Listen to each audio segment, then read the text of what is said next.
Jadi mereka sangat-sangat bangga ketika mampu membenarkan bahwa Nabi Muhammad ini mati karena diracun. Tapi mereka lupa. Nabi mati racun, mereka bangga. Ketika Tuhan mereka mati digantung, mereka lupa itu pernyataan itu. Kalau kita mau ambil logika ya, ketika seorang nabi seumpama, ketika seorang nabi ini mati diracun, wajar karena manusia. Tetapi Tuhan mati dibunuh oleh tangan manusia. Ini kan tidak wajar, tidak logis. Jadi ketika Anda mau bertanya tentang hal itu, Anda harus mengoreksi perjalanan kitab Anda, perjalanan ketuhanan Anda. Seperti tadi saya tanggapi tentang apa ya, Tante Upi. Oh, orang Yahudi mengatakan Yesus itu Allah. Mana ya? Orang Yahudi lebih mengetahui kitab Injil itu terlebih dahulu daripada orang Kristen. Berbicara tentang nubuat itu akan bangkit seorang nabi, bukan Tuhan. Nah, kekafiran orang-orang Kristen ini sangat nampak ketika datang seorang nabi, kalian jadikan dia sebagai Tuhan atau Allah itu sendiri. Ya. Kita ambil analogi, saya keluar dari rumah, apakah saya rumah? Yesus datang dari Bapa, apakah Yesus itu Bapa? Analogi dipakai, berpikirlah secara sehat, jangan mengikuti doktrin-doktrin yang diajarkan kesesatan. Saya mau tanya ke Pak Jojo ini, Pak J ini. Anda yakin nggak Yesus itu mati di salib? Coba lepas mute-nya dia supaya saya karungi dia. Sebentar saya buka mute-nya Pak Johan dulu. Can you mute your guys because they just beliau memilih untuk di mute. Maksudnya begini. Halo. Pak Jo, ya silakan Pak Johan ditanggapi. Bang Ramana ini biasa. Beliau adalah orang yang terbiasa diskusi. Jadi kalau ada nada-nada agak tinggi itu biasa. Pak Jo ini kan baru-baru di sini. Jadi ya dimaklumi saja. Jadi itu tadi pernyataan dari Bang Ramana Raja. Apakah Bapak yakin kalau Yesus itu masih disalib gitu? Yakin? Yakin. Oke, Bang Raja silakan. Oke. Malaikat Gabriel mati, Anda yakin nggak? Siapa? Malaikat Gabriel sudah mati, Anda yakin nggak? Malaikat kok mati? Gabriel nggak mati. Anda nggak yakin kalau saya bilang Gabriel itu mati? Enggak. Malaikat Gabriel, malaikat mati kamu nggak yakin, Tuhan mati kamu yakin. Ayatnya mana? Anda di mana? Justru saya analogikan, malaikat mati, kamu tidak percaya, kamu mengatakan tidak ada ayatnya. Tuhan mati, kamu percaya, dan itu ada ayatnya. Itu sudah membuktikan bahwa Tuhan yang kamu sembah itu Tuhan bisa mati. Beda. Pemahaman saya beda. Yesus mati, salib, ya. Tapi Gabriel itu kan malaikat. Malaikat tidak mati. Kamu mendukung dengan penyaliban Yesus? Iya. Mendukung? Iya. Alhamdulillah. Bukan mendukung, maksudnya kalau mati itu disalib, iya. Saya tanya, ketika Yesus ini dinubuatkan bahwa Yesus ini kalian mengatakan bahwa dia itu mati tersalib, kamu mendukung tentang kematian Yesus enggak?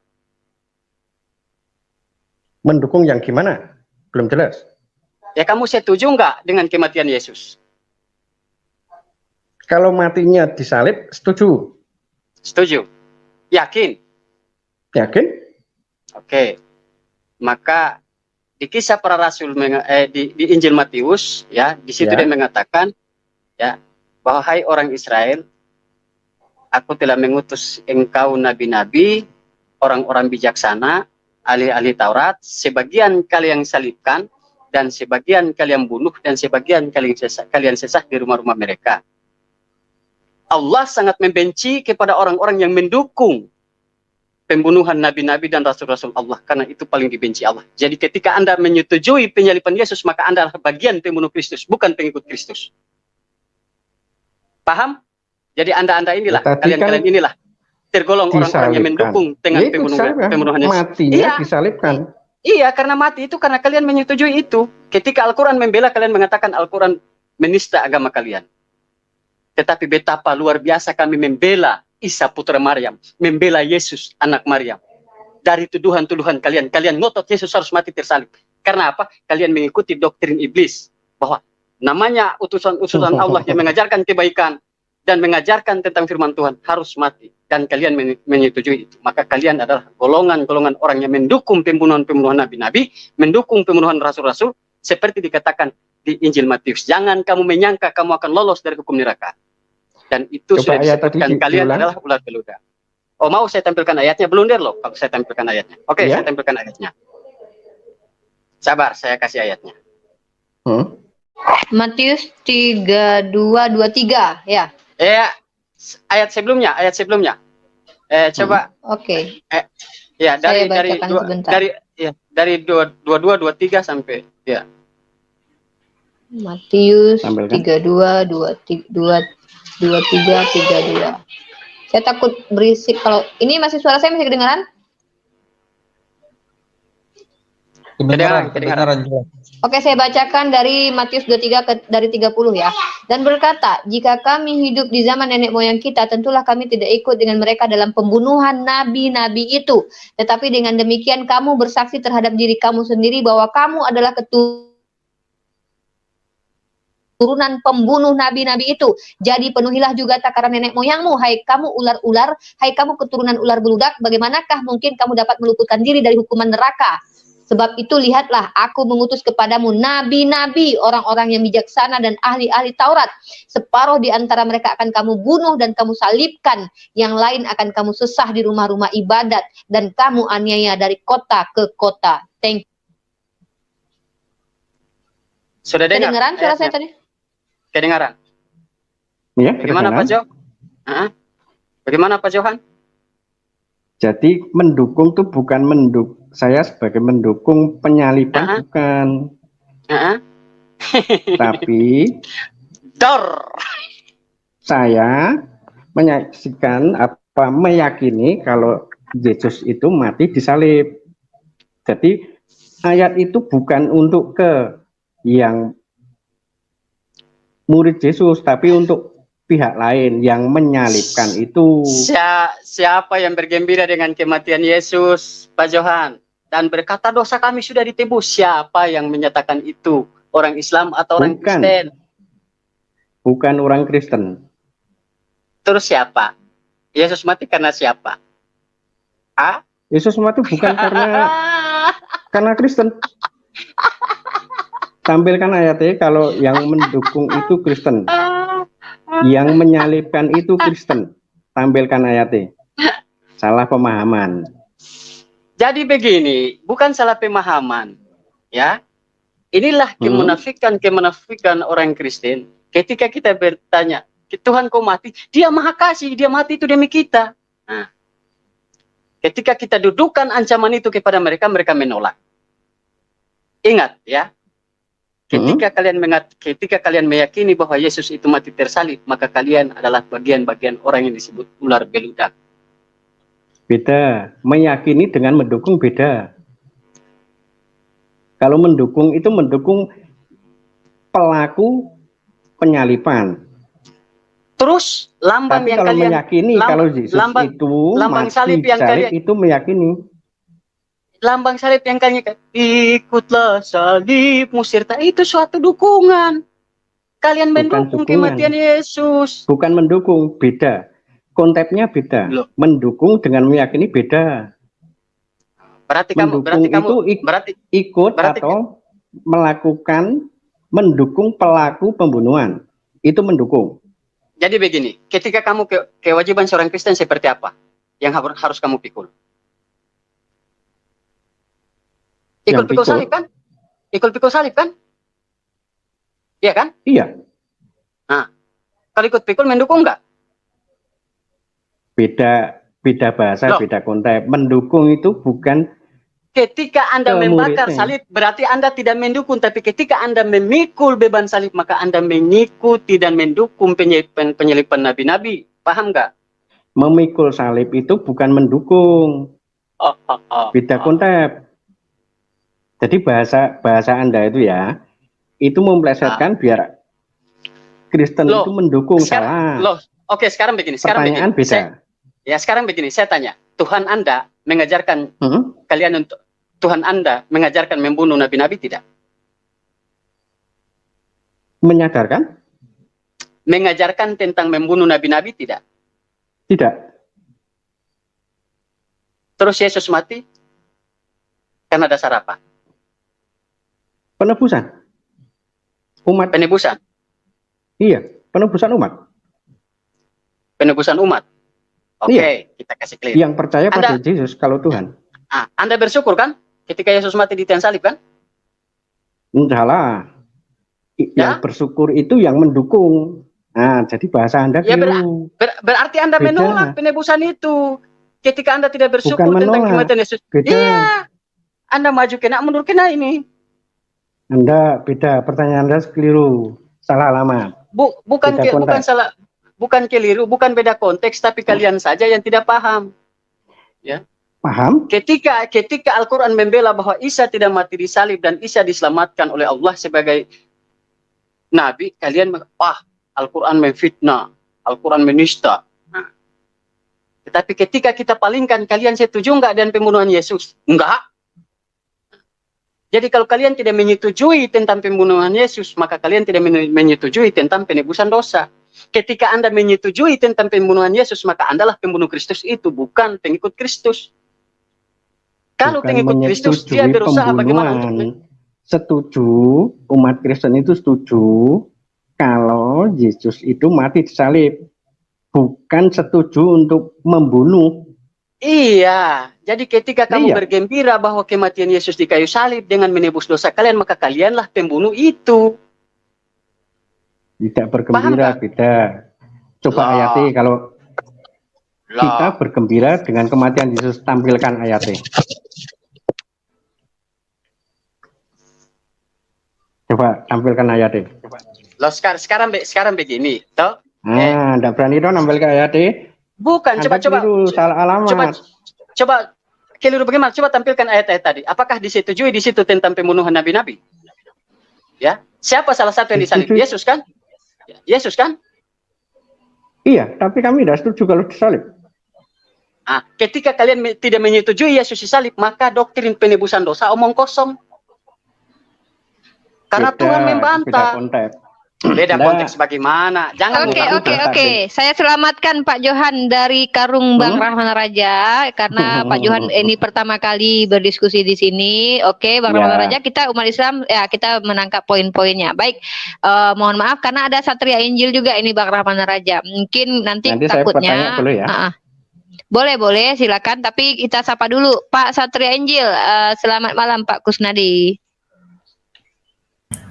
Selamat malam teman-teman. Ya, Pak Kusnadi selalu datang di akhir seperti Inspektur Vijay ini. Acara udah selesai, orang udah berantem semua, dia datang dengan membawa tulit gitu kayak Inspektur Vijay datang terlambat. Jadi Pak Kusnadi mungkin ada yang ingin ditanggapi dari apa yang disampaikan Bang Rahman Raja, biar nanti mungkin ada di sini Bang DMC dan Bang Rahman Raja dan Pak Kusnadi. Tapi kita tidak bisa lama-lama, kita hanya punya waktu sekitar 30 menit lagi.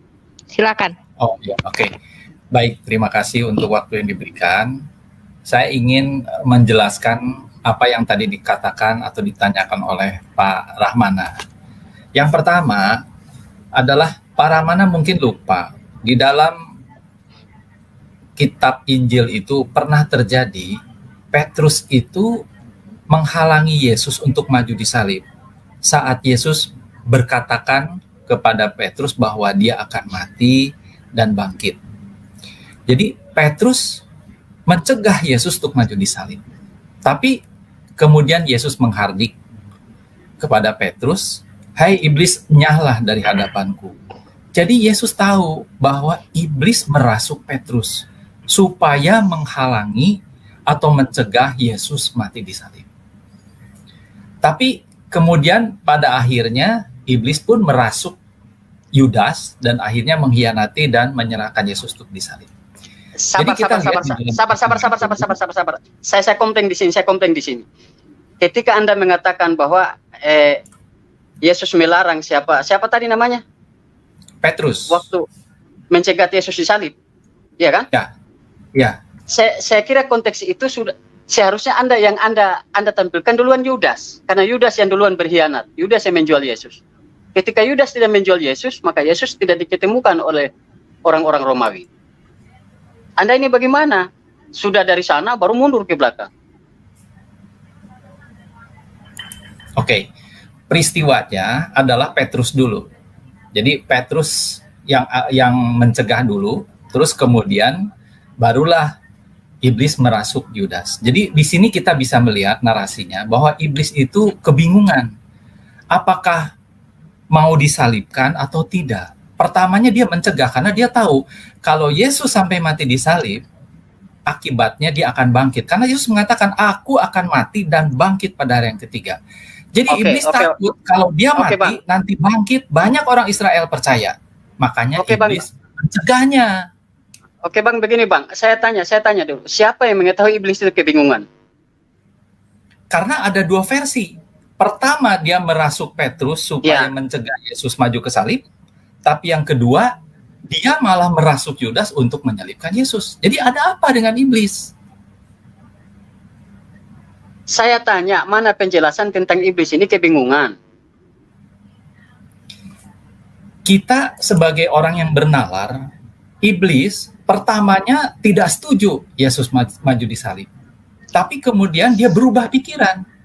Akhirnya menyerahkan Yesus di salib. Jadi kan kita bisa melihat iblisnya kebingungan. Jadi begini Pak Kusnadi, yang tidak setuju tentang penyalipan yaitu Allah sendiri yang dia katakan di dalam kitab tadi, di Injil Matius tadi. Allah sendiri yang mengutuk orang-orang yang menyalip itu. Bukan masalah iblis. Kita berbicara bukan masalah iblis. Coba Umi bacakan ayat tadi kembali. Saya udah baca itu. Jadi betul bahwa Allah tuh juga maka yang orang-orang yang membunuh. Tetapi kita melihat bahwa iblis bisa merasuk Yudas maupun merasuk Petrus. Jadi di sini ada peran iblis. Justru kalau ada peran iblis dan kalian meyakini bahwa Yesus itu mati dan kematian Yesus adalah suatu kebaikan bagi kalian, maka kalian inilah pendukung-pendukung pembunuh Yesus itu. Salah, bukan mendukung. Gini, pada saat itu sekarang saya tanya, tadi kan Pak Kusnadi bilang kita manusia kan harus bernalar. Sekarang saya tanya, yang menang tentang kematian Yesus siapa? Yang menang. Jadi gini, kematian Yesus cukup jawab saja. Yang mengatakan bahwa dia hidup dalam kemenangan dengan kematian Yesus siapa? Iblis atau kalian? Setelah terjadi, kita baru tahu bahwa ternyata dia bangkit. Manusia kan tidak tahu masa depan. Jadi artinya bahwa kita bisa melihat dari sini ternyata ada peran iblis yang kebingungan apakah mau mensalibkan atau tidak. Jadi ketika kalian orang Kristen bersukaria, kenapa? Karena setelah itu terjadi. Kalau sebelum terjadi, ya tentu kita nggak setuju. Siapa yang setuju disalib? Tapi begitu sudah kejadian, kita bersuka cita. Berarti kalau kalian sesudah kejadian dan kalian bersuka cita, berarti kalian menyetujui perbuatan iblis yang membunuh Yesus. Ya, di Injil Matius sudah menekan. Salah, bukan menyetujui. Tidak demikian. Contohnya begini ya. Contohnya gini. Kalau Pak Rahmana misalnya ada suatu kecelakaan, ternyata Pak Rahmana selamat. Nah, setelah tahu selamat, bersuka cita. Asumsi. Coba Umi bacakan ayat tadi lagi ulang. Umi, coba bacakan tadi ulang penekanan itu tentang pembunuhan nabi-nabi. Oke, sebentar. Di dalam Matius 23:32. Jadi dan berkata, jika kami hidup di zaman nenek moyang kita, tentulah, saya ambil dari ini aja 29 lah. Celakalah kamu, hai ahli-ahli Taurat dan orang-orang Farisi, hai kamu orang-orang munafik, sebab kamu membangun makam nabi-nabi dan memperindah tugu orang-orang soleh. Dan berkata, jika kami hidup di zaman nenek moyang kita, tentulah kami tidak ikut dengan mereka dalam pembunuhan nabi-nabi itu. Tetapi dengan demikian kamu bersaksi terhadap diri kamu sendiri bahwa kamu adalah keturunan pembunuh nabi-nabi itu. Jadi penuhilah juga takaran nenek moyangmu, hai kamu ular-ular beludak. Hai kamu ular-ular, hai kamu keturunan ular beludak, bagaimanakah mungkin kamu dapat meluputkan diri dari hukuman neraka? Sebab itu, lihatlah, aku mengutus kepadamu nabi-nabi, orang-orang bijaksana dan ahli-ahli Taurat.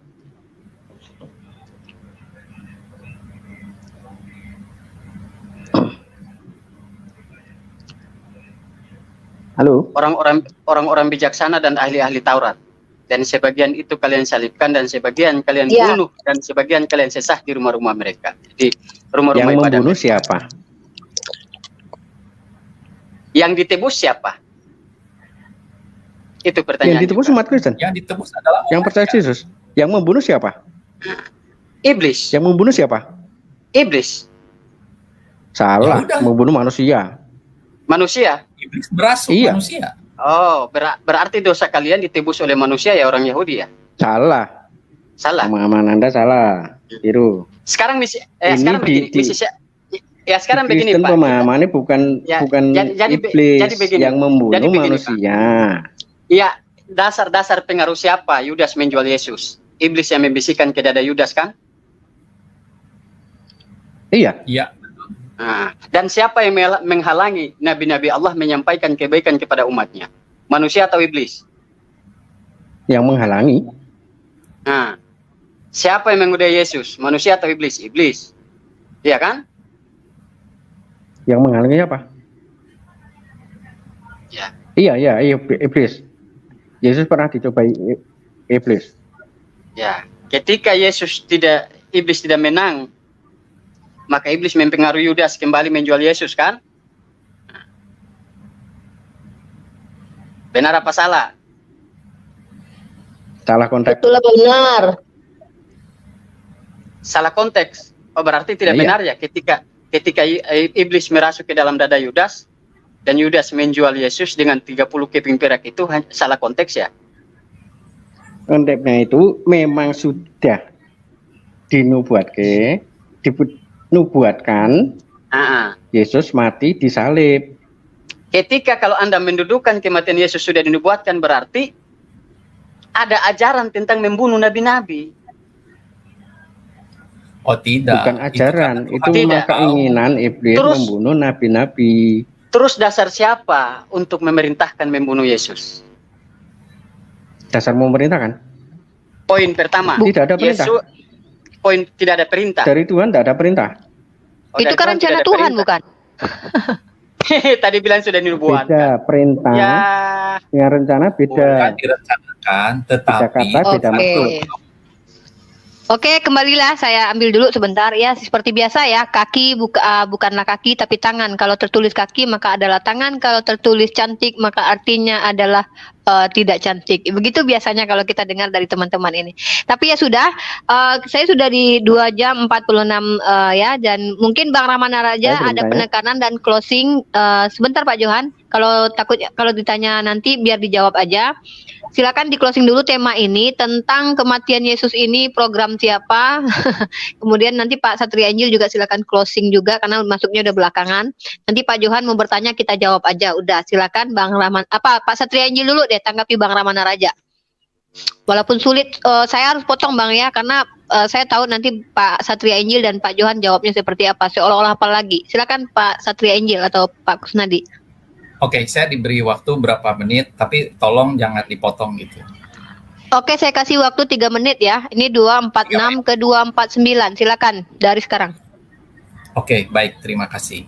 Jadi dari narasi Alkitab, kita melihat bahwa awalnya iblis merasuk Petrus karena Petrus menghalangi Yesus untuk maju di salib pada saat Yesus mengatakan dia akan mati dan bangkit. Jadi iblis ketakutan kalau nanti Yesus mati dan bangkit, maka nanti seluruh orang Israel akan percaya kepada Yesus dan dia akhirnya bangkit. Nah, karena kebingungan melihat bangsa Israel semakin lama semakin banyak yang percaya kepada Yesus, maka iblis terdesak. Akhirnya mau tidak mau dia merasuk Yudas agar menyalibkan Yesus dan membunuh Yesus.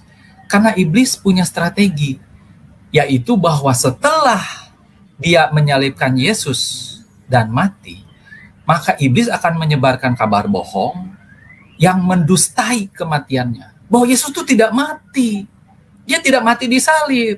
Dia pingsan dan lain sebagainya.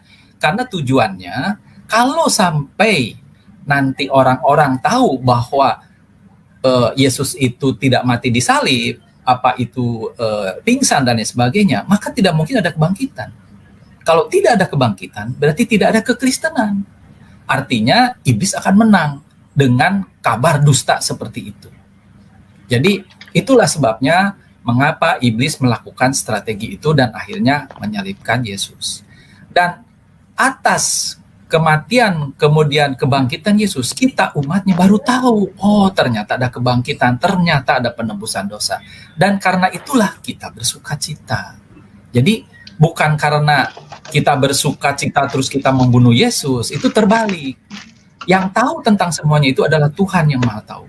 Karena itulah Tuhan menuliskan bahwa nanti akan mati. Karena dia sudah tahu. Tapi bukan dia merencanakan, tetapi dia Maha Tahu saja. Demikian dari saya. Terima kasih untuk waktunya. Kami kembalikan. Oke. Terima kasih banyak Pak Kusnadi. Bang Ramana Raja, silakan penekanannya dan poin yang bisa diambil dari apa yang barusan didiskusikan dengan Pak Johan. Walaupun saya ingin menyelamatkan kembali Pak Johan dari karung Bang Ramana Raja. Silakan Bang Ramana Raja. Oke, ya. Jadi begini, saya sangga kedua orang ini, Pak Kusnadi sama Pak Johan. Kusnadi mengatakan iblis sudah kebingungan dan mau tak mau iblis membunuh Yesus. Ini kematian Yesus ini sudah mutlak yang dikatakan Pak Kusnadi bahwa iblislah yang menyebabkan sehingga Yesus ini mati. Mau saya katakan kalian harus beriman kepada iblis, sebab kalau tanpa iblis maka dosa kalian tidak akan pernah tertebus. Karena ini pekerjaan iblis sehingga dosa kalian tertebus. Dan Pak Kusnadi mengatakan bahwa yang ketika Yesus itu tidak dibunuh, maka orang akan membawa kabar-kabar dusta bahwa Yesus itu tidak disalib dan lain-lain. Tetapi fakta terbalik. Kalau kita berpikir secara rasional dan logika, ya, ketika iblis berhasil membunuh Yesus dan iblis mulai merasuk dengan dogma-dogma, Yesus mati karena menghapus dosa kalian. Pertuhankan dia. Si Pak Kusnadi sudah mengatakan Tuhan sudah tahu dan Tuhan sudah menulis. Tuhan mana yang menulis tentang kematian dia sendiri? Dengan mengatakan Tuhan menulis, berarti Kusnadi sudah membuktikan bahwa Yesus benar-benar bukanlah Tuhan, dia hanya sekedar Rasul Allah, Nabi Allah dari Nazaret, Nabi Yesus dari Nazaret, dan utusan Allah yang dibenci oleh iblis karena pekerjaan Nabi-Nabi Allah dan Rasul Allah yang menyampaikan setiap firman Allah kepada umatnya. Jadi ini sudah nampak sekali dengan penjelasan Pak Kusnadi tadi, alhamdulillah sudah membantu saya membuktikan bahwa ternyata pembunuhan Yesus bukan bersumber daripada nubuatan, tetapi bersumber daripada iblis yang bekerja untuk membunuh Yesus. Jadi alhamdulillah Pak Kusnadi sudah membantu saya. Oke, terima kasih. Pak Johan, saya kasih waktu 3 menit. Ya. Pak Johan, saya kasih waktu 3 menit. Nanti tunggu, kita punya cuman waktu 10 menit kurang lebih. Saya kasih Pak Johan 3 menit. Nanti Pak DMC 2 menit, Bang Rahmana 2 menit, Pak Satria Injil 2 menit. Kemudian saya kasih terakhir 2 menit closing atau 3 menit untuk Pak Toto closing pencerahan kita kali ini. Pak Johan silakan. 3 menit karena Pak Johan, Pak Satria Injil tadi 3 menit. Silakan Pak Johan 3 menit. Jangan bertanya dulu Pak, nanti disambung lagi kapan-kapan ya. Ini sudah terlalu malam. Silakan 3 menit dari sekarang. Ya. Tentang tadi Ramana Raja tidak ada nubuatan. Kalau tidak salah Pak Ramana Raja pernah Kristen ya? Mualaf ya? Justru karena saya pernah Kristen, makanya saya tahu kelicikan tentang pembunuhan Yesus. Sudah membaca Yesaya 7:14 belum? Anda bacakan, jangan bertanya. Kalau mau jelaskan, jelaskan. Kalau tidak tahu, nanti kita yang jelaskan. Nah, dia closing. Jadi itu nubuatan. Kalau saya buka Alkitab, hilang nanti sinyalnya. Turun. Itu aja. Closingnya. Jadi tentang Yesus disalibkan, mati disalib itu dinubuatkan atau tidak, yang membunuh iblis atau manusia atau tidak. Kalau itu dipertanyakan ke orang Kristen siapa aja, jawabannya tetap sama. Yesus mati sudah dinubuatkan. Itu aja. Jadi kalau permasalahan diperdebatkan. Kesimpulannya Pak, silakan kesimpulannya biar closingnya lebih mampan gitu. Closingnya, Anda punya waktu 1 menit. Silakan. Yesus mati disalib Mhm. dan itu sudah dinubuatkan. Itu aja closing saya. Oke, terima kasih Pak Johan. Nanti pertanyaan Bapak kita sambung untuk waktu yang akan datang. Ini sudah mau 3 jam, sudah terlalu malam. Silakan Pak di Iya, nggak apa-apa. di MC 2 menit. Saya kasih 2 menit. Iya, Terakhir semua saya akan kasih 2 menit. Silakan. iya. Tentang nubuat ya. Dan itu juga tadi ada kayak saya dengar ya dari Uni Ripa tentang Yesaya itu. Jadi nubuat itu memang menceritakan tentang kejadian. Mungkin bahwa seperti sebagaimana Rasulullah menubuatkan tentang cucunya, bahwa cucunya ini Hasan ini akan mati diracun, dan itu terjadi. Begitu juga nubuat dia bahwa Husain itu dipenggal. Maka ketika terjadi nubuat itu, bukan berarti orang yang dengan keadaan Husain dipenggal itu menjadi sukaria bahwa itulah yang menjadi penebusan mereka. Tapi nubuat tentang Yesus itu bahwa Yesus itu akan mungkin disalib di situ ya, yang dimaknakan ya, disalib. Tapi artinya bahwa tentang tiba-tiba menjadi penebusan ya, karena gini, ayat satu kata aja Ada noise ya? Ya, jadi satu kata aja ditambahkan kalimat tebus ya, atau diganti ya dari Tuhan jadi Tuhan ya, itu akan berubah semua maknanya ya, dan itu akan menjadi perubahan yang sangat fundamental ya.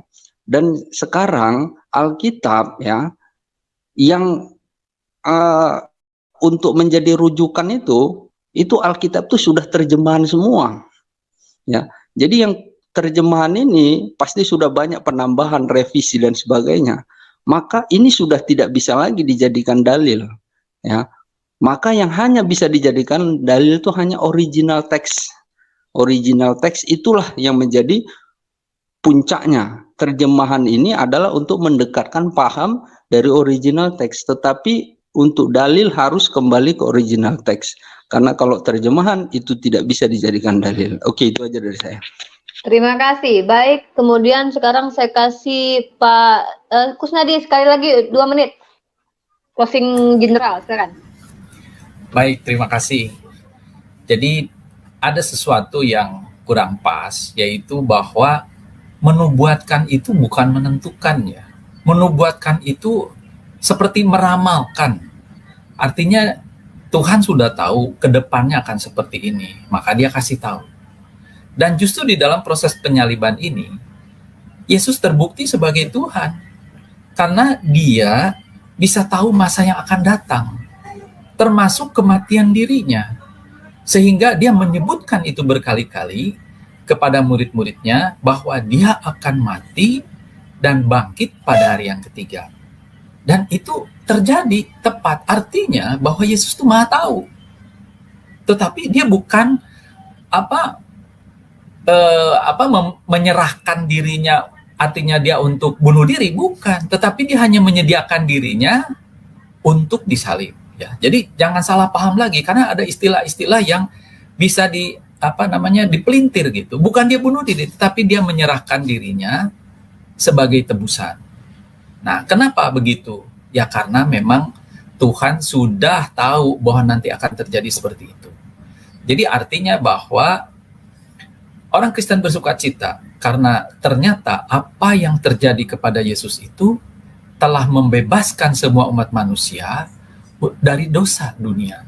Sehingga sangat disayangkan kalau orang-orang menolak Yesus sebagai Tuhan. Artinya bahwa orang-orang yang menolak Yesus sebagai Tuhan itu artinya dia menolak surga.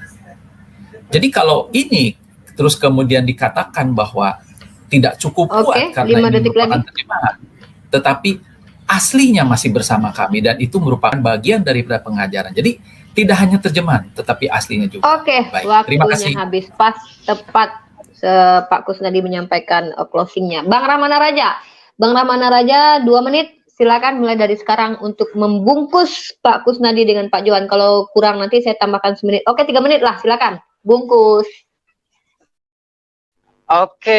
Alhamdulillah. Ketika Pak Kusnadi mengatakan sudah dinubuatkan, terbukti yang dinubuatkan bukan Tuhan tetapi Nabi. Tetapi tidak apa-apalah ya. Kalau Nabi Pak Kusnadi anggap itu adalah Tuhan, tidak apa-apa. Saya tidak membantai itu.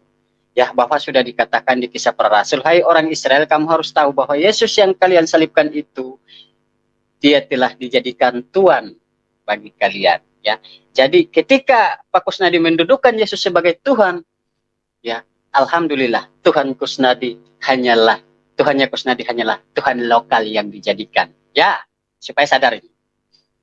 Ketika mengatakan bahwa kematian Yesus bersumber dari iblis dan iblis yang mempunyai misi itu, alhamdulillah Kristen ada dalam genggaman ajaran iblis. Ketika Yesus mati dan iblis mulai memutarkan balikan fakta, Yesus mati karena menebus dosamu, tidak usah kau takut. Pertuhankan dia, tetapi lupa dengan nubuatan bahwa yang dinubuatkan akan datang bukan Tuhan, tetapi yang dinubuatkan adalah Nabi besar Isa alaihi salam bin Maria.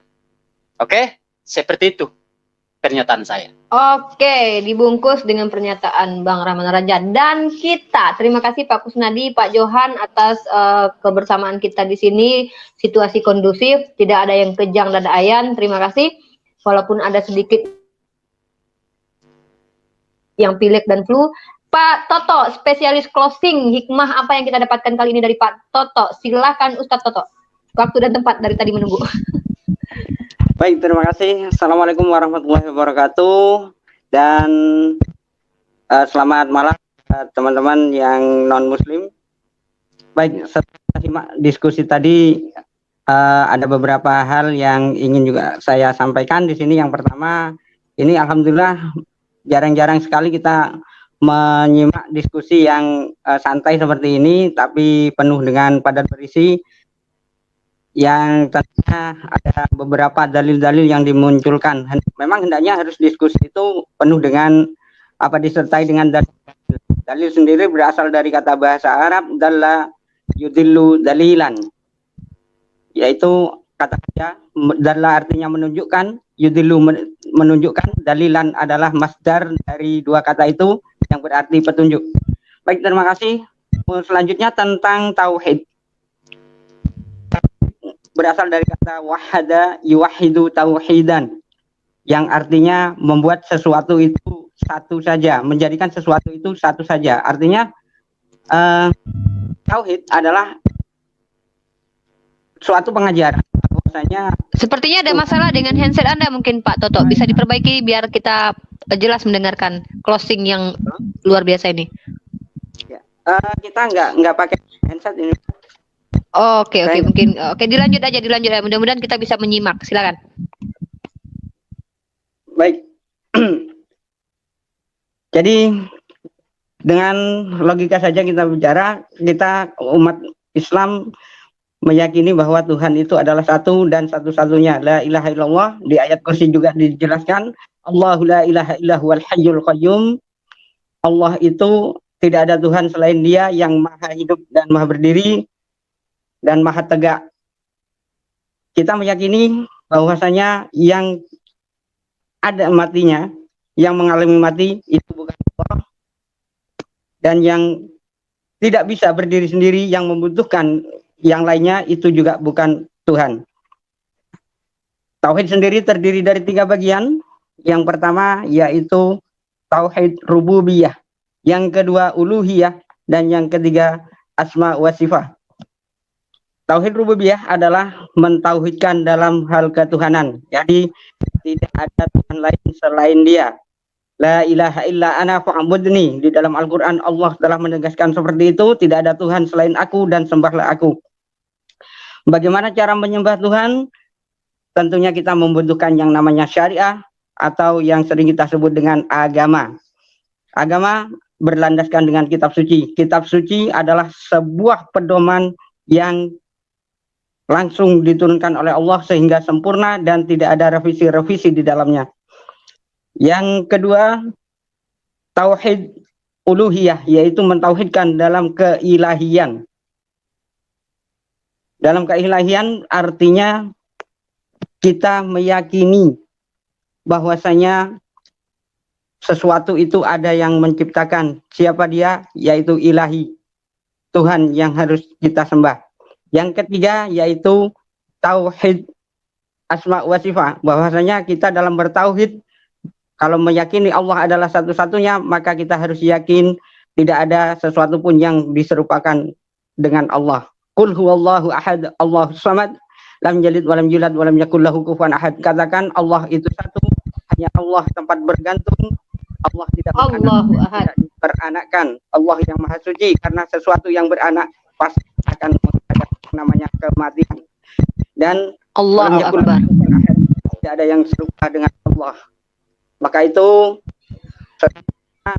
akhir dari diskusi ini, mari kita gunakan hati untuk mengimani, mari kita gunakan pikiran untuk mempelajari segala hal yang akan mendekatkan kita kepada Allah, dan Nggak ada mari kita gangguan. mari kita gunakan logika. Itu saja dari Oke, saya. mari kita gunakan logika, kata Pak Toto. Karena Waalaikumsalam, luar biasa Pak Toto, walaupun ada gangguan ya, mudah-mudahan ikhwan filah di rumah bisa menyimak. Saya akhiri diskusi kali ini, terima kasih Pak Kusnadi, terima kasih Pak Johan, mohon maaf bila ada kata-kata kami yang salah, yang menyakiti kalian, juga Bang Rahman Raja, terima kasih, Bang DMC Channel juga terima kasih, Pak Toto, jazallahu khair, Ustadku, dan terima kasih atas semua yang berpartisipasi yang di live comment. Saya kasih pantun, di sana gunung, di sini gunung, di tengah-tengah pohon kelapa. Mereka bingung, kita umat Islam tetap bertakwa. Wabillahi taufik wal hidayah. Assalamualaikum warahmatullahi wabarakatuh. Kita akhiri kali ini diskusi yang lumayan santun. Bye-bye, jumpa lagi nanti. Sayonara.